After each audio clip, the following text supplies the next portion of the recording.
Our last speaker this morning will be Earle. Jeff has been a counselor and addiction recovery specialist for the Center for Young Adult Addiction and Recovery here at KSU since June of 2016. Jeff provides counseling for students in the campus recovery program with the goal of helping them gain and sustain long-term recovery.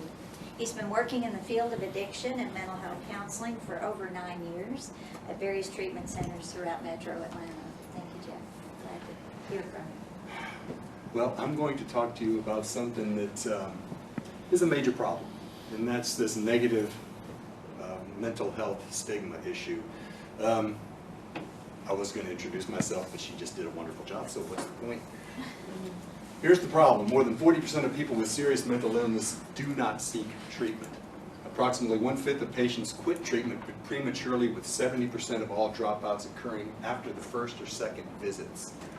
More than 40% of persons receiving antipsychotic medication fail to fully comply with the prescribed regimens, and that failure increased rehospitalization threefold at a cost of $800 million worldwide. That's a big problem. That's a big problem. And there are multiple factors as to why this is, but one of the largest, and it's a little hard to pinpoint that down just based on the sheer what it is, but one of the big reasons is this stigma regarding mental health. So let's just take a look at it. Let's take a look at some definitions to get on the same page. Stigma, mark of disgrace associated with a particular circumstances, quality, or person. That's the nebulous word, stigma. In general, it just effectively means that if you have this, you are marked with a big X, and you are less than, you're inferior, you're incompetent, and then when you add mental health into that, you become dangerous and violent and all of those wonderful terms that nobody wants to be labeled with, which creates the problem. Two primary types of this are public stigma and self-stigma. With public stigma, that's the general society and their views of mental health. And it's the perception that someone suffering with a mental health illness, that they are socially undesirable because of the factors we just talked about. They're incompetent, they're less than, they're not one of us. They're dangerous, which makes a fear element come into it. And how this plays out is 58% of people who do not want someone with a mental health illness in their workplace. Do you think that could affect hiring? You can go like this, or obviously that's going to affect hiring. 68% of Americans do not want to have a person with a mental illness marry into their family. So you can see the problem, and this is the overall view with many people in our society, or society in general. Here's where the real problem comes in, is when we start as individuals to take all of that in. You understand what I mean? When we start to conform our views, and this no longer is a public stigma, but it becomes a self-stigma. So you are someone who has internalized all those prejudices. So now, instead of the society feeling that they're inadequate, it becomes, if I have this, I am inadequate. If I have some sort of mental illness, I'm less than, I'm incompetent. I might even be dangerous, and the doubts start flooding into your head. Are you with me? Yeah. Okay, because I'm getting some looks like, I don't get it. So, just be sure. So, it causes people to have these negative thoughts about themselves. I can't recover. I don't deserve treatment. It's a hopeless cause anyway, so what's the point? You know, I am what I am, and there's a big L on my forehead, effectively. Because I believed what the public has fed me probably since the day I was born. You know, this is a long-lasting stigma that's been here for quite some time. How this plays out, 57% of those surveyed believe that people are caring and sympathetic to persons with mental health, but only 25% of adults who actually experience mental health believe this. So there's kind of a disconnect too, because if you ask the general public, do you think that people should, you know, with mental disorders or mental illness should get treatment? They all say, yeah.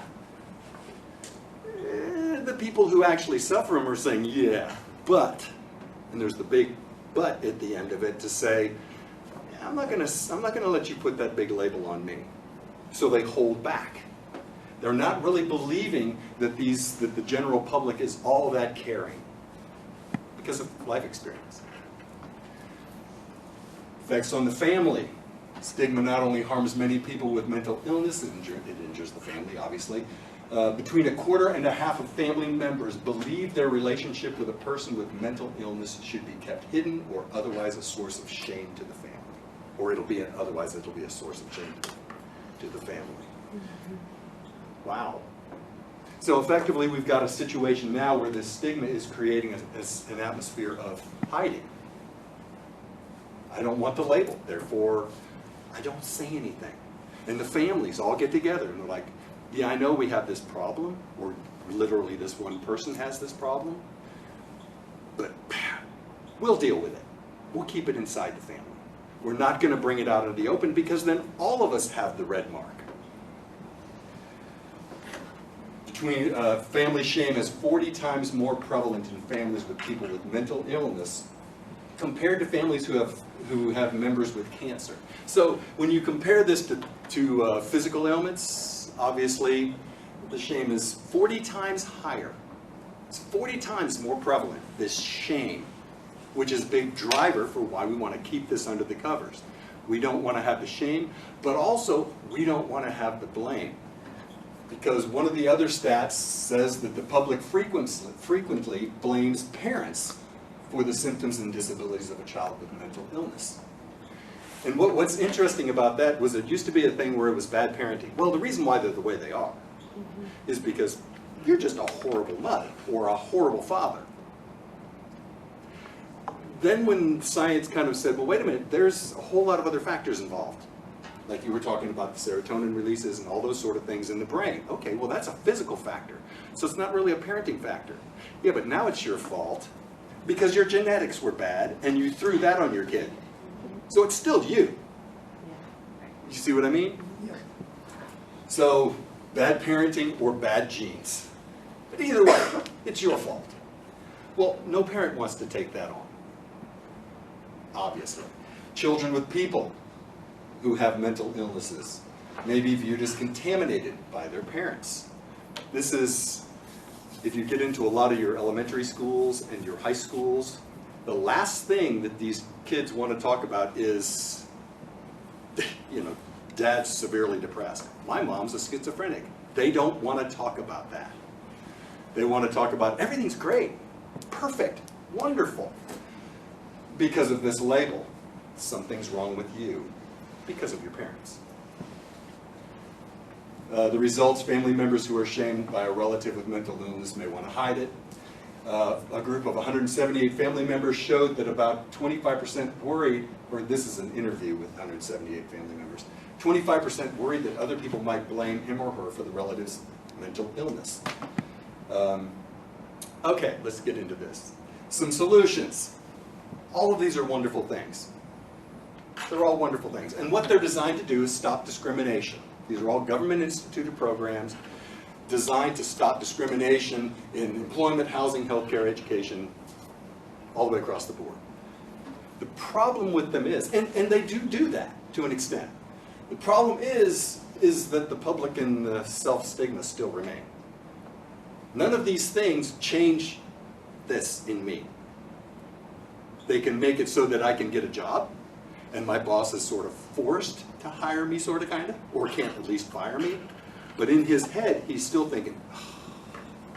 See what I mean? So the real solution is this, and that's exactly what you are doing here today. Becoming educated on what the problems actually are and what they really are. And that no one is really to blame. The parent nor the child is to blame for a mental illness either way. It's something that happens, and it's something that needs to be dealt with. It's not something that should bring on shame. It's not something that should paint a red letter on our chests. You're following me, right? So this is exactly the area that we need to be in, this education.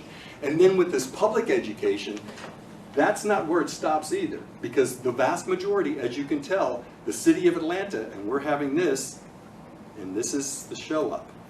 So the vast majority of people aren't going to be here. which leaves the responsibility to you to share just what you learned today. To share with all those around you, hey, this stigma's gone on long enough. People are avoiding treatment.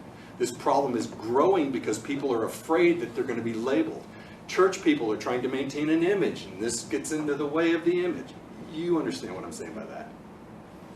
But just in general society, we're trying to blend in. We want to be accepted, and we're finding we can't because we have this issue that's really needing treatment rather than stigmatization. We're not going to do that. There, you can look all those up and get all my notes. Was that helpful? Yes. Yes. Thank you.